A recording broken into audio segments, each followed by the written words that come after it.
Great. So we're going to get started. So welcome everyone who has logged on.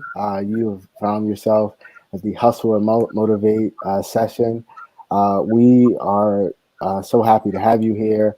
We're going to have a conversation about some of the challenges and opportunities that come along with, you know, people of color, people of different racial backgrounds, going through the collegiate experience.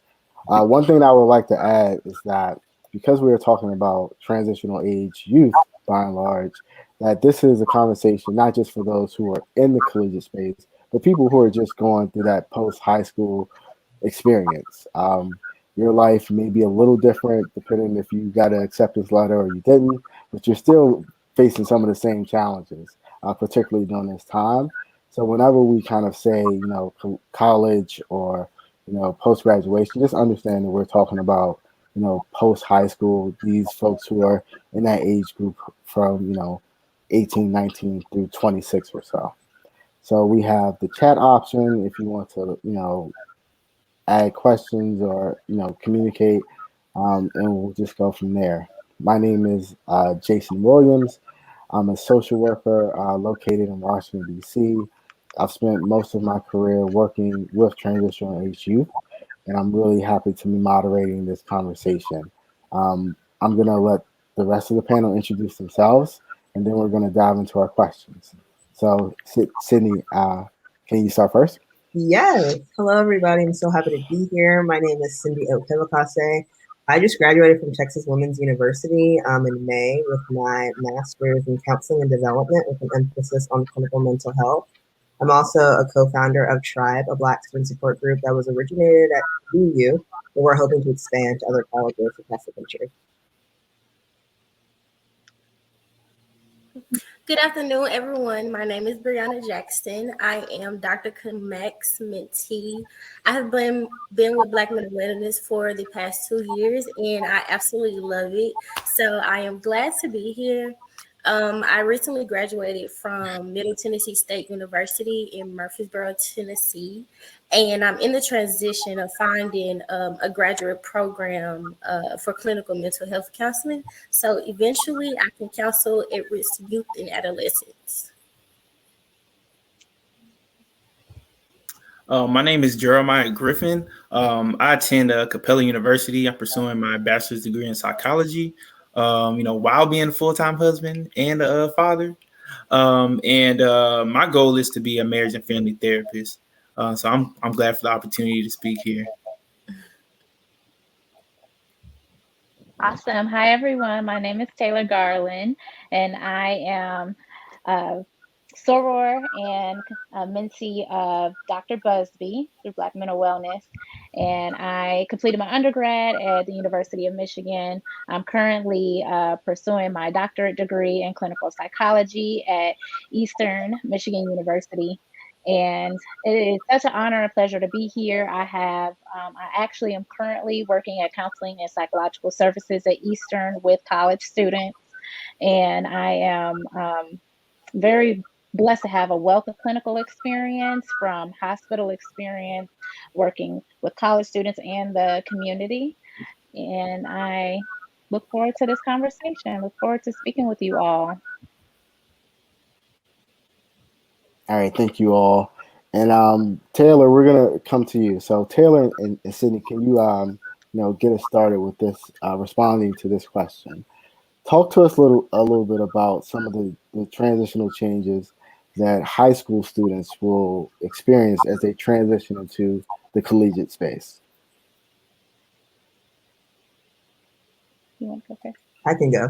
Yeah, so I'm thinking back to my experience, which was like, first of all, I'm first generation Nigerian American. And so going from high school to college was really stressful because it was like not really knowing what the resources look like, not really having that sort of support, feeling kind of isolated in the experience, being the first one in my family to go.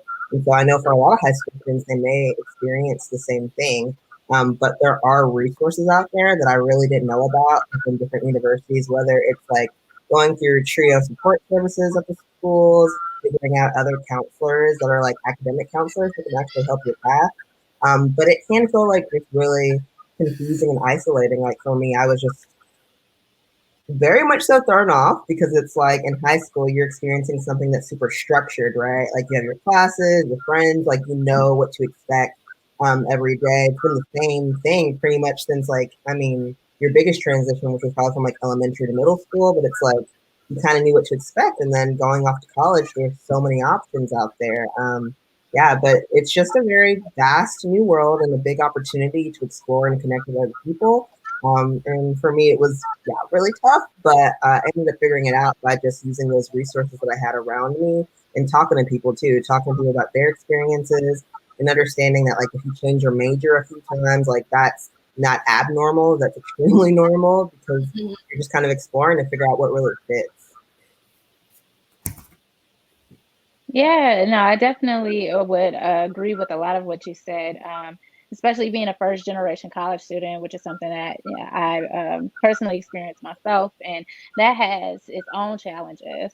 But in addition to that, a bit of an adjustment in terms of environment. So my personal experience, I came from a high school where the population or demographic, everyone looked like me, and I felt very comfortable. And then coming to a college, if I attended a predominantly white institution, U of M, that was very different.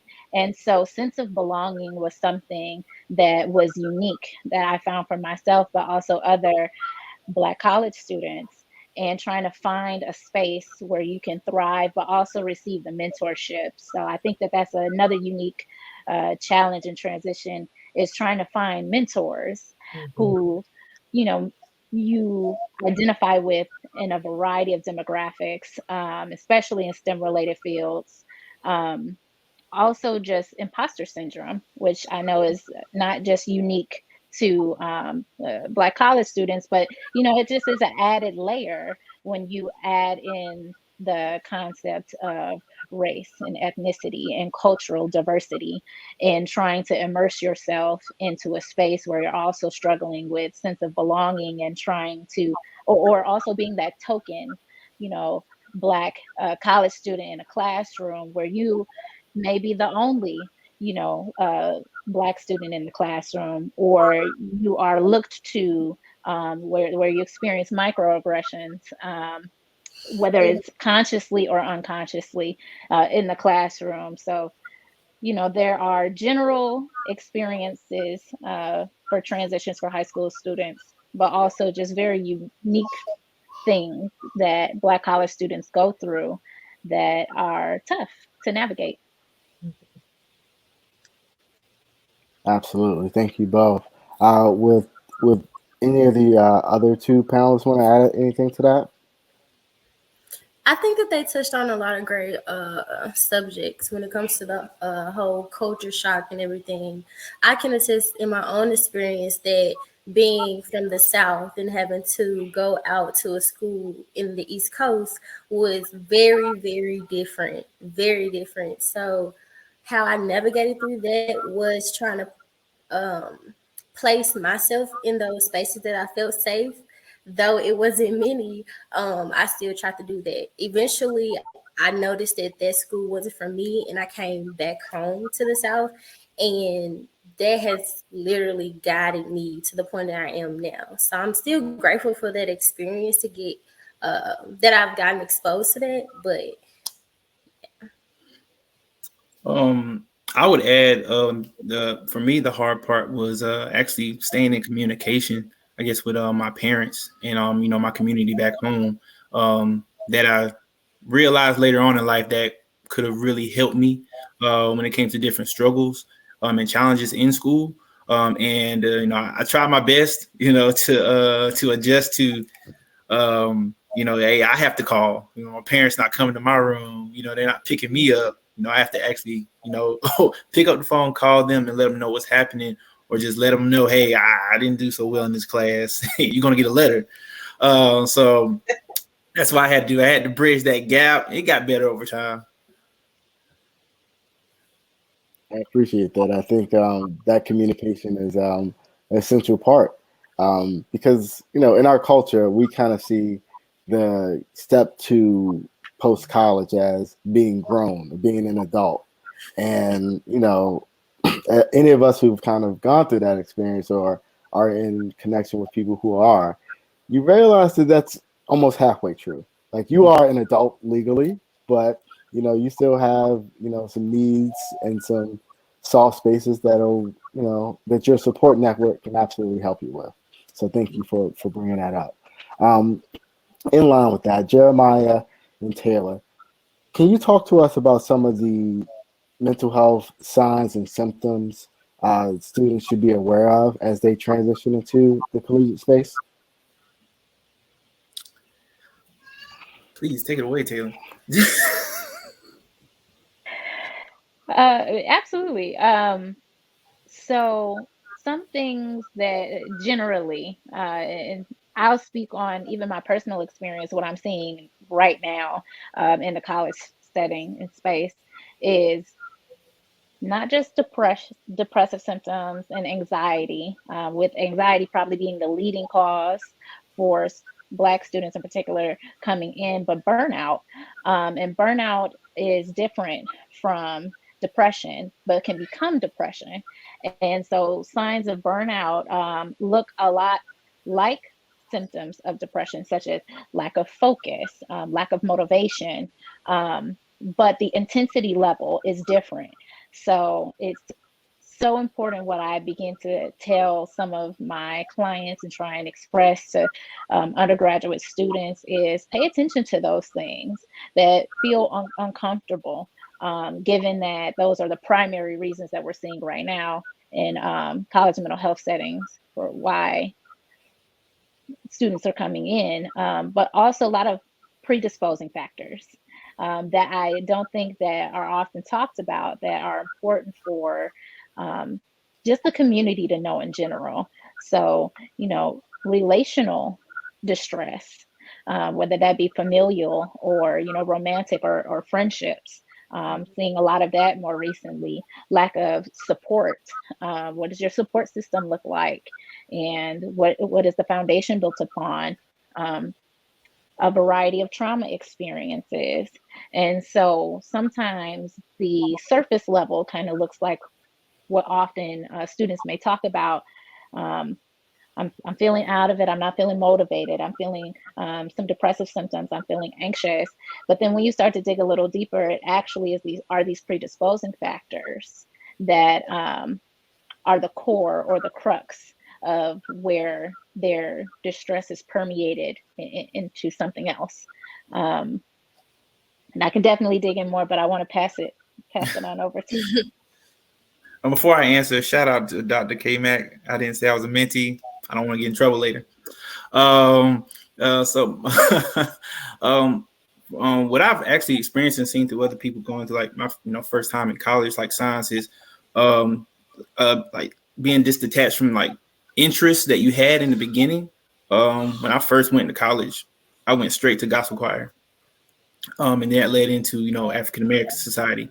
And when I started substituting, those practices or, those events to, be with someone romantically or, go out and party and stuff like that, I started seeing other people started seeing the signs, and through other people that was doing the same thing, like they wasn't focused. I wasn't focused. I wasn't myself really that, that happy, joyous, energetic person. And, it actually took someone to actually, I guess discipline me, sit me down and I really had time to see what was going on with me.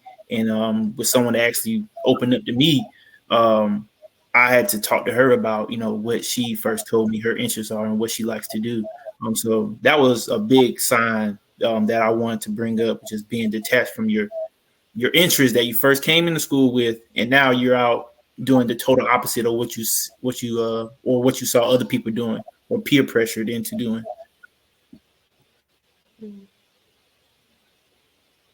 Yeah, in a sense, I feel like when you go to college or even post-grad, like after college, like you get into that space of maybe losing your identity a little bit.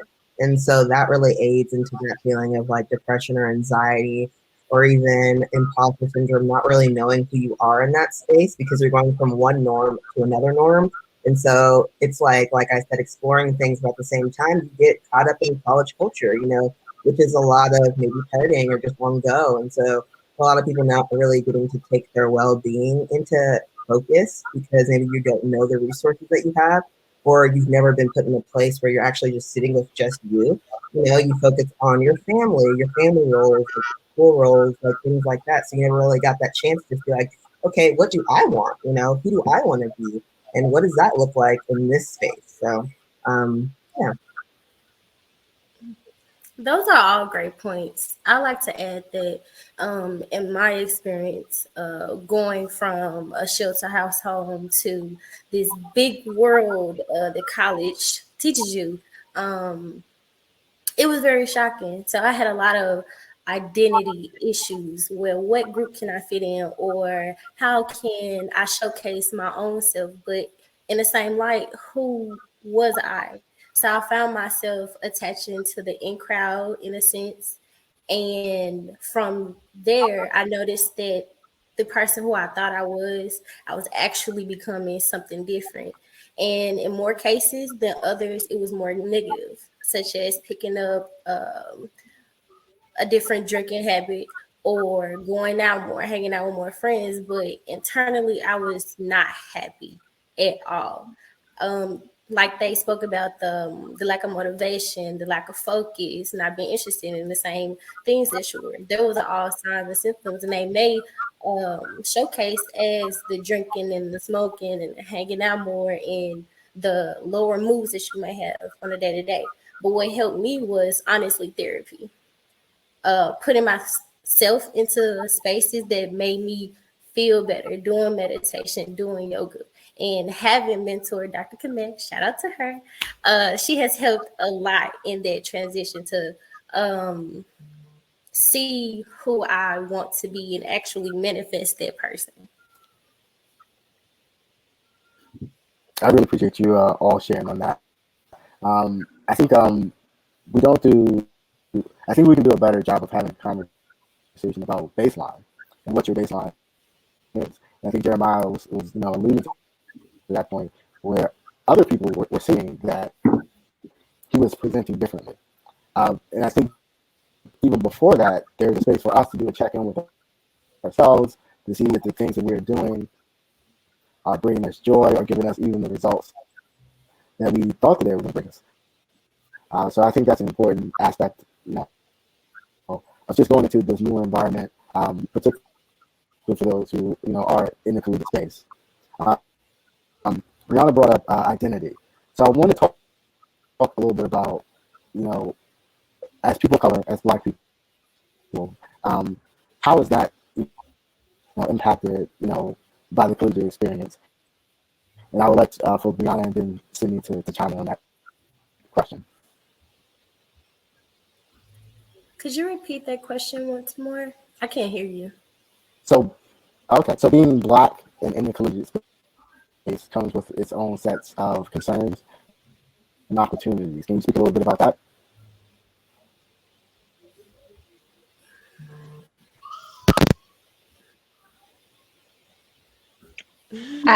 I think I heard what you said. You're breaking up a little bit, Jason, but correct me if this is, or let me know if this is what you were trying to convey. Being Black comes with its own unique challenges and circumstances. So how do you navigate being in college, in the college setting? Is that it? In my personal experience, I have taken the things that I've liked about myself, such as I like to dance or I like to sing, I like to cook. So again, placing myself in those spaces.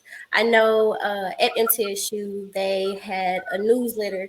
Every day they're doing something new. Every day they're trying to get people to come out and participate in those activities. A lot of times they've had meditative workshops, free workshops for you to learn sign language. So putting myself in those spaces helped me navigate to see who I am and who I identify myself as. On top of that, they have groups that are Black oriented like the African Student Union, the Black Student Union, Black Women Empowered. Those groups I have placed. Well, I haven't been there, like joined there, but I have gone to their meetings and shown up in those spaces. They have any activities that they're doing throughout Spirit Week or things of the nature. I have been there. And for me, I really had to find a sense of community. And so I went to Texas Tech for my undergrad, and we had a pretty tight-knit Black community there. And so that was really helpful in being able to navigate in spaces as a Black student. Also joining other supportive organizations like Trio Upward Bound at that time, especially as a first-gen student. They had so many different resources, panels, talks, people would come in and speak. And just share their experiences as a Black professional. So that was really, really helpful in just being able to navigate my space. But in grad school, especially being a student during the pandemic, it was quite different for me. And so I didn't necessarily find that sense of community that I wanted as a Black student. So I went ahead and created one. And so that's when I created my Black student support group called Tribe. And so I created that virtual space during the pandemic when we all needed that sense of connection most, where we were really able to just form connections that were honest, talk about experiences that related to our Black experience, right? That was so unique, especially during that time when we're seeing people getting killed just on social media everywhere. And then the conversations not necessarily transferring to our actual like college settings. So that was really important for me to be able to have that space so students can come together, process topics together, express themselves authentically and realistically, and also have fun, be able to just be open and have that dialogue. And I really was missing that. And so I was really, really able to have that sense of community within my tribe. And as we know, regardless, for whatever, it takes a village, right? And so I think that even relates to our college settings. Like it takes a village for us to all to be able to come together, go after what we want, follow our dreams, make those career goals. And so I really appreciated that community that I was able to create with my co-founders. And I think also connecting in your own colleges as well, in different places like that, or trying to figure out how you could start one, I think is really important as well. Yeah, I'll add on to that and say I completely agree. I think when it comes to trying to navigate a space, so being in one for myself, the only person of color that is in my cohort, and it's 8 of us, and coming into a program in which there are not a lot of other individuals who I can identify with on that level. And so likewise, like Cindy, being honest with myself about what I also felt like I needed from the program and not just what the program could provide. It's important to get involved or be intentional about the company you keep, because it does take a community, it does take a village. And myself and 2 other ladies in the program, we also founded a group as well called the Psychologists of Color Group at EMU for graduate students of color pursuing psychology degrees. And it was more than needed, but also trying to be intentional about setting boundaries, because then at that point, when it comes to DEI work, the people begin to look to you like, okay, so you started this program and, how can you help us? And while that is important, over the pandemic, we realized we were overextending ourselves, and that was not what we created the space for. So it goes back to kind of being that token in PWI space. And it's important to protect your healing around that and to figure out your boundaries as you begin to navigate these spaces. You create a space for yourself, but you also want to be involved with trying to provide knowledge or competency to other individuals, but at what cost? And I think there's a lot of conversation that needs to be had around it, but also so glad to hear that there are other organizations that are being started to support one another in these different spaces. And I wanted to add also, from my background, I would say I was in a predominantly white, high school. It's multicultural, but you see a lot of white students. And then when I went to a predominantly white college, Like I said, I went straight to gospel choir, and the majority was black people. But that did open me up as someone that has that background from high school to look more than singing than actually seeing groups like Black African American Society, where I actually my eyes are open to like Black excellence, like to Black community, Black people going out in the community and serving. So that helped me when going into college, just looking out more than hey what you did back home and your background when it comes to the people that you're usually around. But looking outwardly, looking to see like what else can help me while I'm in college, as a Black male.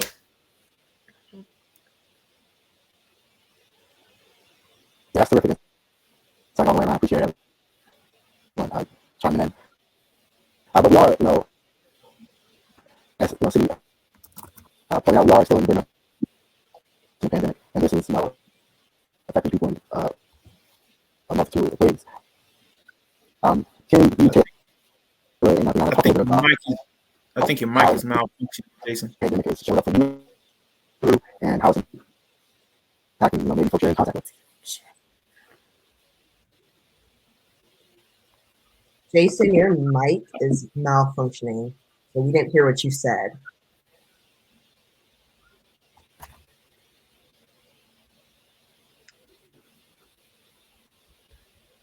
I also wanted to mention that like Cindy and Taylor and Jeremiah said, it takes a community. So make sure that you're reaching out to your professors.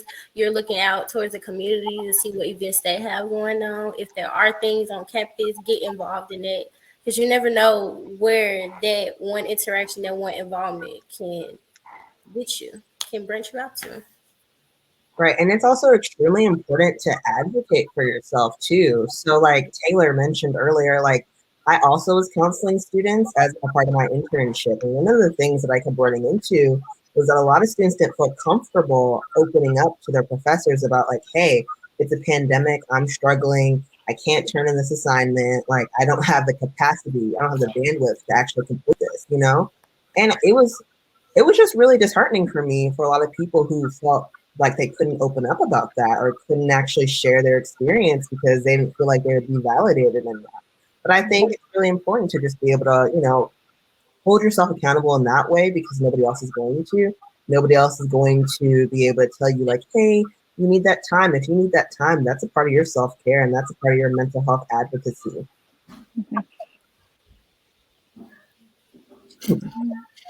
In there. So I'm like,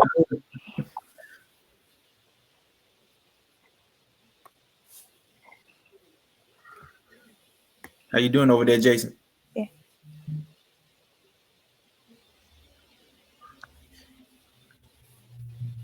My audio was a bit scrambled.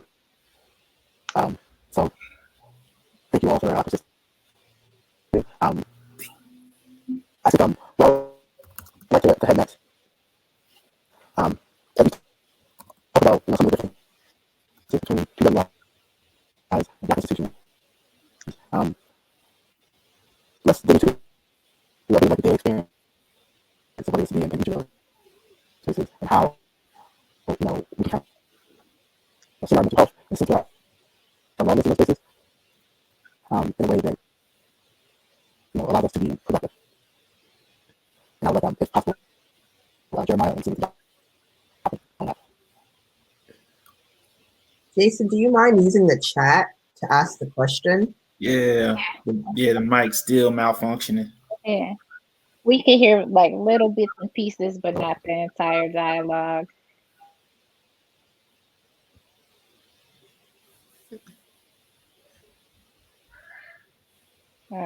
But while Jason is adding it to the chat, I did my thesis was looking at African American college students and how perceived racism, mental health, and coping, those three concepts together, like what that was like in different settings. So at a PWI versus an HBCU.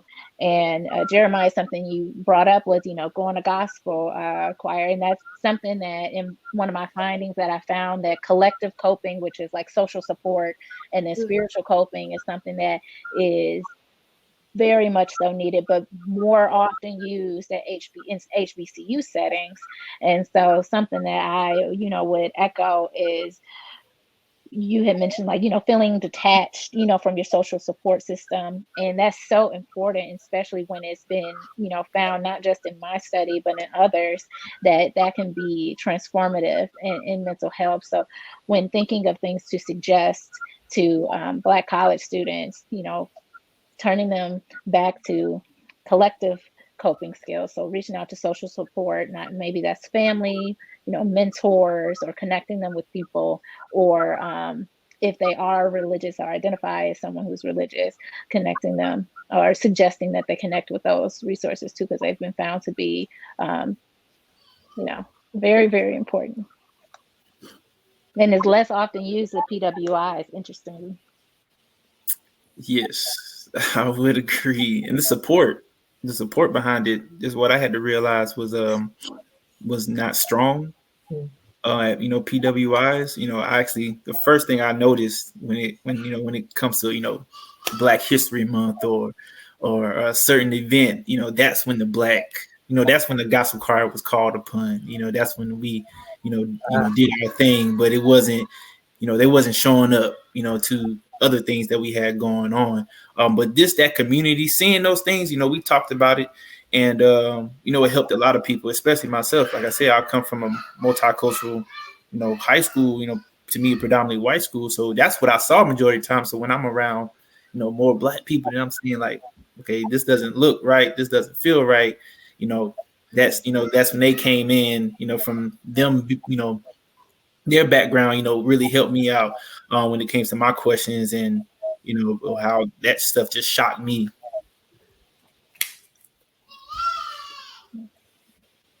Hey guys, I will say we have some questions in the Q&A. If anybody wanted to answer some of those. Right. I know, Brianna, they're asking if you could speak about your experience about navigating therapy while in school. I didn't get a therapist until after I graduated. However, it feels like I've still been on a learning journey. So I do have work, I have my mentorship, and my biggest thing that I look forward to therapy is just make sure that I am a priority. I know that life can get so consuming, and we can be absorbed into that, but we also have to keep ourselves a priority. So if I don't have time, I make sure to make time for it. I know that my schedule is full time, and I do have days on the weekend that I work. So if I have a gap of an hour, I make sure that I schedule. My therapist guides me with assignments throughout the week, and I meet with her for 2 weeks. So every week she's giving me an assignment. And for me, that works because I know that I have something to look forward to. I know that she's counting on me in a sense because she knows that I need to count on myself. So it's like a double back. So that's how I kind of navigate. Make sure that I make myself a priority. Because at the end of the day, I know that for me, I want change. I want growth. I want to be that person to help others. So it all starts with that inner work first. I know for me, I tried to go to therapy, right? Which is crazy because now I am about to become a therapist and taking my test literally on Monday. So it's like, woo. But like that senior year, I went to the CAPS office at my school, the Counseling and Psychological Services, and I was like at my lowest at that point, just like extremely burnt out, depressed, senioritis was hitting. I didn't know what I was about to do. And I only went to one session because it was the intake. And I was like, what is this? Like, I thought I was going to be fixed right then. I was like, I need the support right now. And if you're not giving it to me, I'm leaving. So I never went back. And I will say that's like one of the biggest things I probably regret from that experience, just not necessarily giving myself the chance, but also as information for me, because I feel like a lot of students don't necessarily know what the therapy process looks like and also the resources that you have. And so on all college campuses, most of them, let me not speak for everybody, but they have a CAPS program or like counseling therapy clinic that's either free for students embedded in the tuition, or it's also a reduced rate. And so you're able to go and get a couple of sessions a semester where you're able to get that help and support that you need. For me, I was quite scared. I was like, I don't know what this is. Still kind of taboo. I hadn't switched over. I was a human development and family studies major. So I was in the realm, but I wasn't necessarily like in the clinical mental health realm yet. I just knew that this was something I needed, but I didn't know what it looked like. So that first session is an intake where they're just gathering information about you. So I would say go a couple of times, give at least 3 times, see if this person meshes with you before you're like, nah, this isn't it. Like, I'm going to leave. Because I think for me, like, that's what happened. And it also kind of, in a way, like, I think I would have been able to start grasping a part of my healing journey earlier. But it still happened, using podcasts that I felt that really spoke to me, that were about like self-discovery, healing, women's issues, mental health. And so I think there's also a lot of accessible ways to get that information if you feel like, okay, going to a counselor or therapist isn't accessible to you at that time. But if you're a student, it's there. And I think using that resource is really important. I would agree. The very first time that I started looking into therapy, I did it through my campus website. And of course, going to a PWI, I didn't feel that acceptance, like this is for me. However, I did sign up for a session. I went to the building, I'm looking around, and I just walked out. Maybe I wasn't ready at the time. Again, I didn't feel accepted. So I think that right now, it was kind of meant for me. From that point, I actually started to do my research. Like Cindy, there are the podcasts. Like Cindy said, there are podcasts available. There are pages on Instagram, on YouTube, on Twitter, where you can find this information. And I went through therapy for Black girls to find mine. I love the podcast. I should go check it out. I used Open Path Collective the first time I found my therapist, and then I went on this website called inclusivetherapist.com. Like just one of those directories where you're able to like sift through, putting your information and things that like, you would like in a therapist or treatment. Could you add that to the chat box, please? I will. Thank you. Jason, I'm not sure if you're able to chime in. I know that something that I think I heard you speak on was talking about how college universities could potentially be better assist students or help improve accessibility, which I'm hearing a little bit of what the two of you talking about that a little bit. But before I give a response, I wanted to just check with Jason.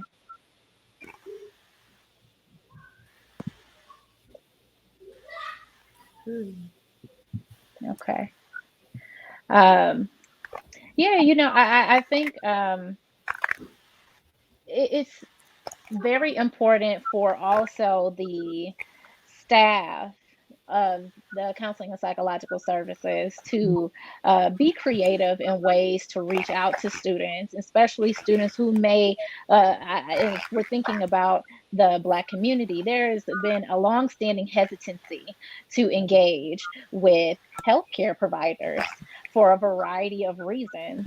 And there also puts up a barrier when you can couple that with stigma for receiving knowledge and to understand the various avenues of mental health. So when thinking about how counseling centers could better support Black college students, thinking about embedding therapists and clinicians in the departments across campus. So not just it being a resource that teachers mention in their syllabi, but the university being intentional about social workers or counselors, therapists, psychologists being embedded within departments, and then continuing to show up for college students and let them know that, hey, we are here with you, right in the crux of, what your what's important to you, why you're here, and not just something that students need to seek out.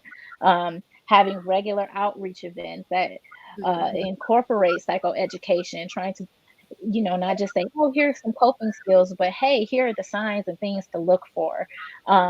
Staff continuing their education, that is something that is highly important and encouraged.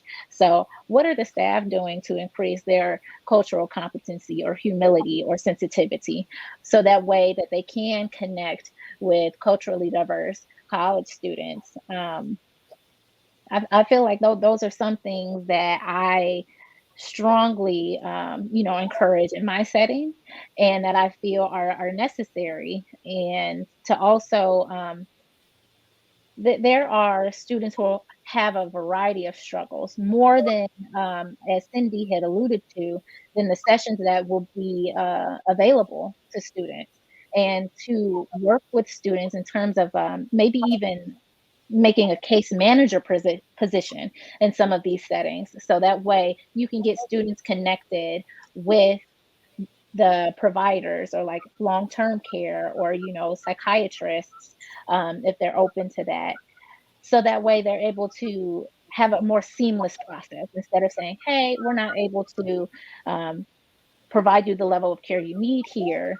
You should look into being referred out, and then maybe just receiving a generic referral list, but really working with students on a more intimate level, especially since that we're seeing in the Black community that is what is needed, and that's what students are responding to.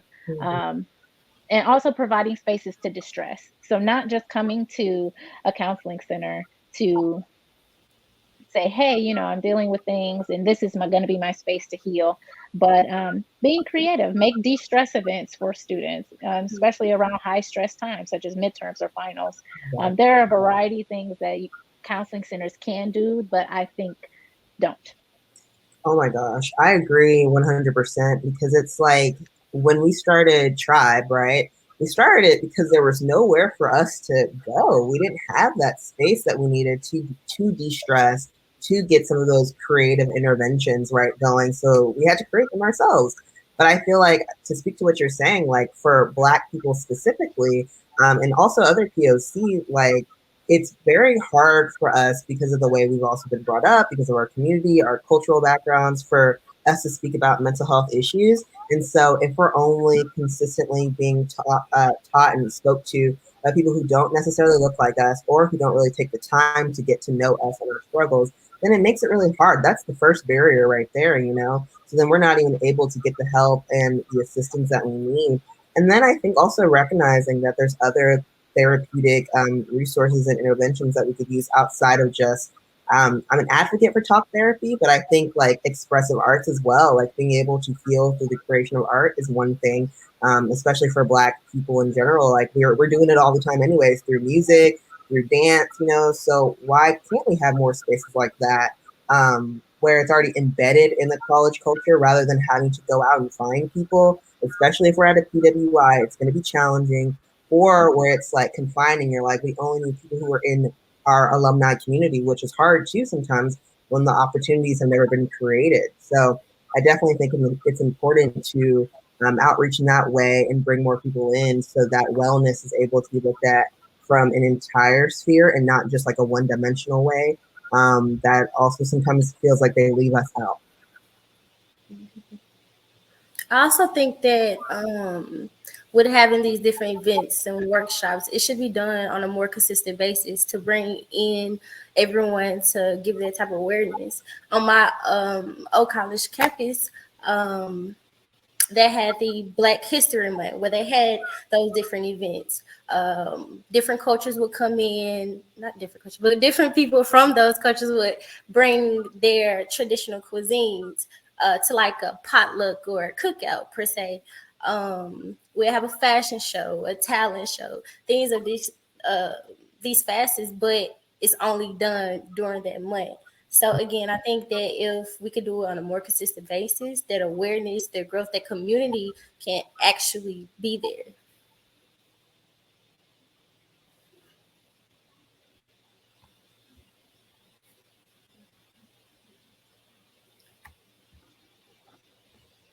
And I see that someone had asked, Chelsea had asked this question.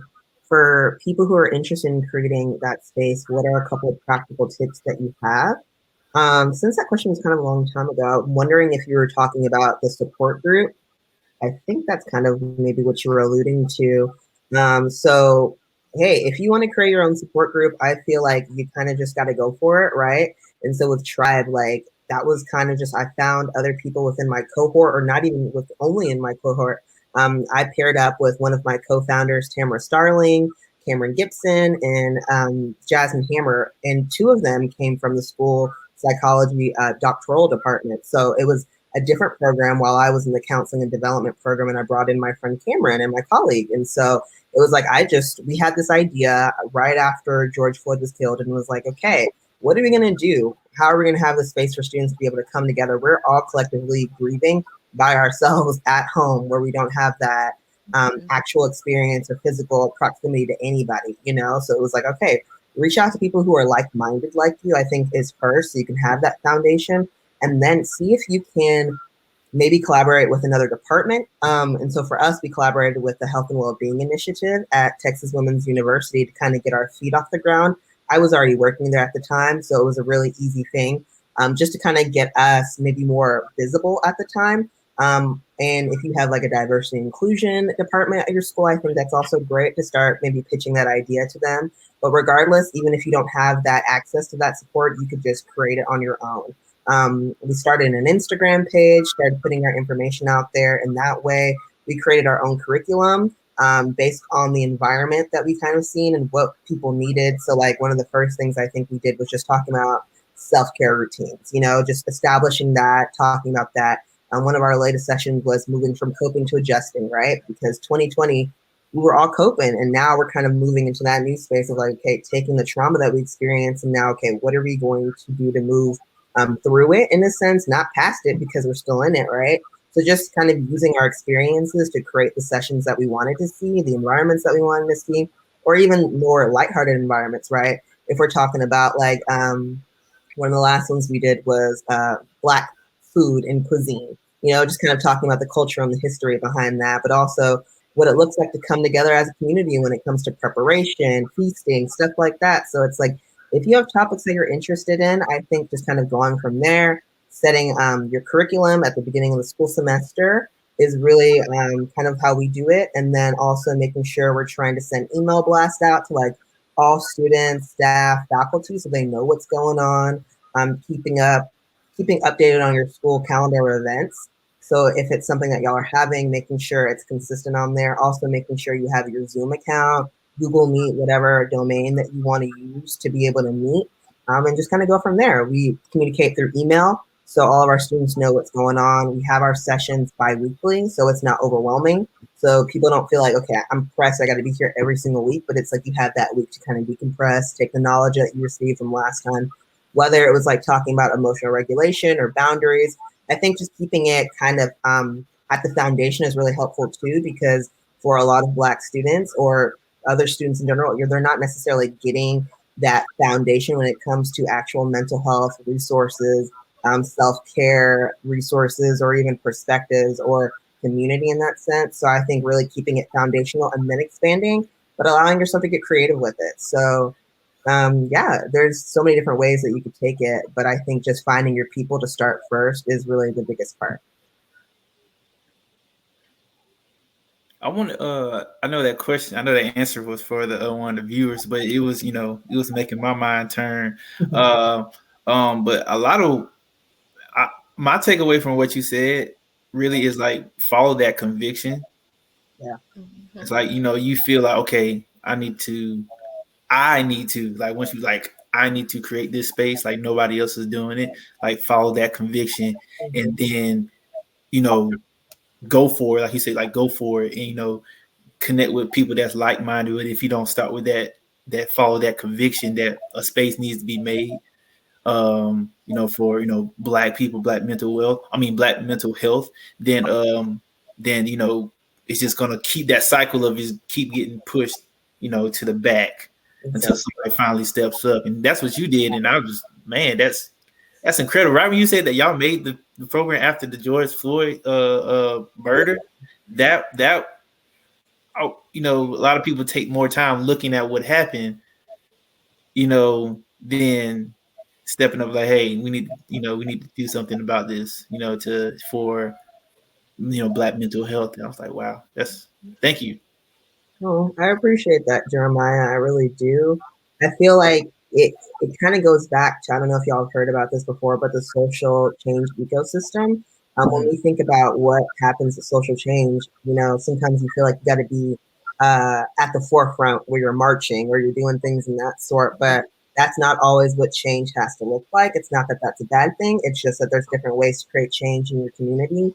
And it was really scary for me, and I'm sure everybody else at that time, but it's like, yeah, like you said, following that conviction, it's like, what were you going to do? Like for me, I was in the middle of everything as a student, and not really necessarily having that space to talk about my experiences. And so, yeah, it was kind of like one of those things that's bigger than me. The community needed it.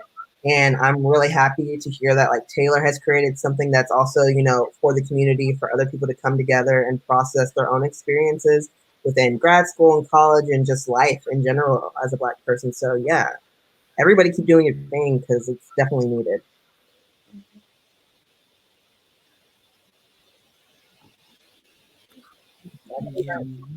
Mm-hmm. While you were speaking, I was just thinking, like, she is so dedicated. She has such a passion, and that has led her to find her purpose. And I know that it took long hours throughout the day, throughout the night, a lot of planning, a lot of networking. So to actually see it come alive, and now that you're on this platform, sharing your experience, sharing your voice, it can only make that big of a difference. And you're doing it, so congratulations. Thank you. Yes, I definitely echo those sentiments as well. It's an undertaking, for sure, but you know, that conviction that you mentioned, Jeremiah, is so true, so real, because as graduate students, you wear a lot of hats. And then especially last year, just being a Black graduate student, it was a different type of experience. Wearing the hat as a teacher, but also wearing the hat as a clinician and wearing the hat as a student. And then I'm doing all of that while being Black. And that is a conversation that had to be had with department leadership. And it was a necessary conversation. And, I don't want to take up too much additional time, but I, agree with all of Cindy's sentiments. And if anyone has any additional questions, please feel free to reach out and ask me too about starting up your own organization, because we really started it from nothing. And we were patient. I would say be patient with yourselves, because it's going to be iterations. You're going to cultivate it. It's going to look different, and that's okay. It's been a really rich experience, I would say. I know one of the other questions that we didn't get a chance to talk about yet was about how college students can prioritize their mental health and wellness.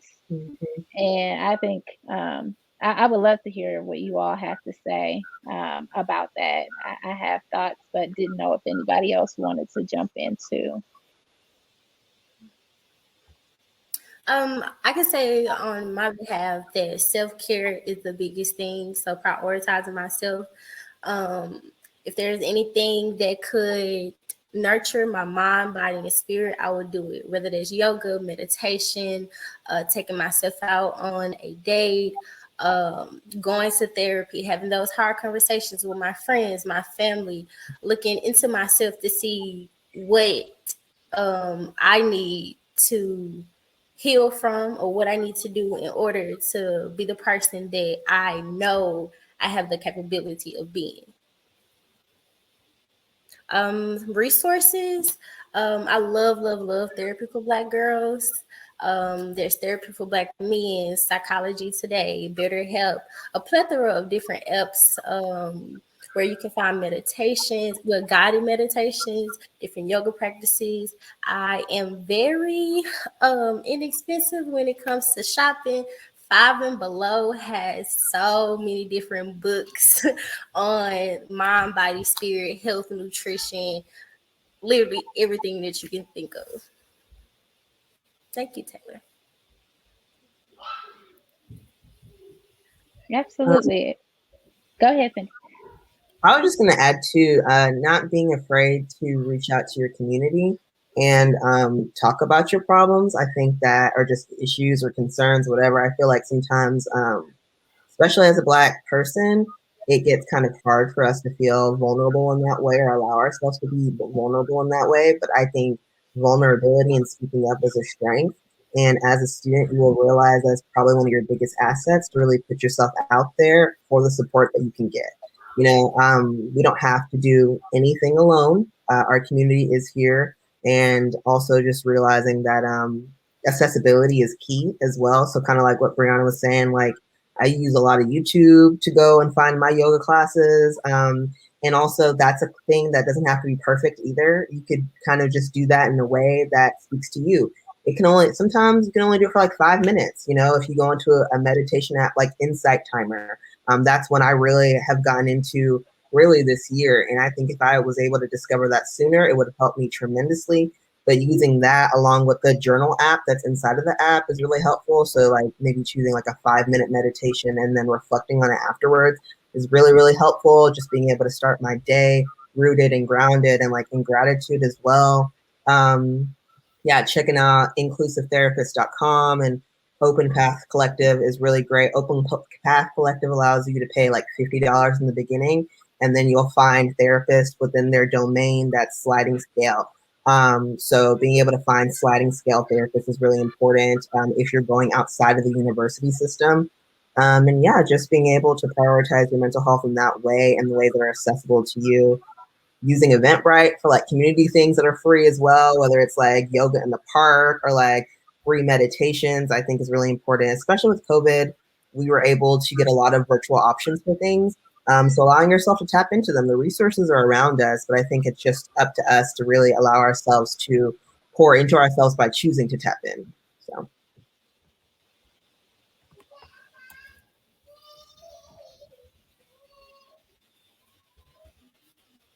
I wasn't sure if I know we're pressed for time. Go ahead, Jeremiah. Oh, well, I was going to actually speak to, if there's any parents, or just, any parents out there, that are in school. My advice would, take those breaks. Take those breaks, whether it's going on the porch, chilling, if it's a nice day, which I've done, take those naps. Most certainly, because those kids are taking your energy. But also, those resources, I would say just get on social media. It's Instagram and looking up things. It's all there. I follow so many pages, including Black Mental Wellness, just to help me to gain some more information, when it comes to Black mental wellness. So go on social media. Social media is big and it's helpful. It's helped a lot of people. And yeah, that's my advice. I just want to say I love the input and what everyone has said. I dropped a few resources as well. Be intentional about engaging in pleasant activities that promote your health and well-being. Sometimes we can lose sight of that, but if you don't see yourself in your schedule when you're looking at it, then try and make some adjustments, because that can be an indicator that you're not pouring into yourself. And think less about, I shifted my thoughts around trying to balance. Like we often talk about work-life balance, but balance means trying to give equal parts of yourself to everything, and that's unrealistic. So try to be more in harmony. That means sometimes you're going to have to put some things down. You're going to have to pick some things up.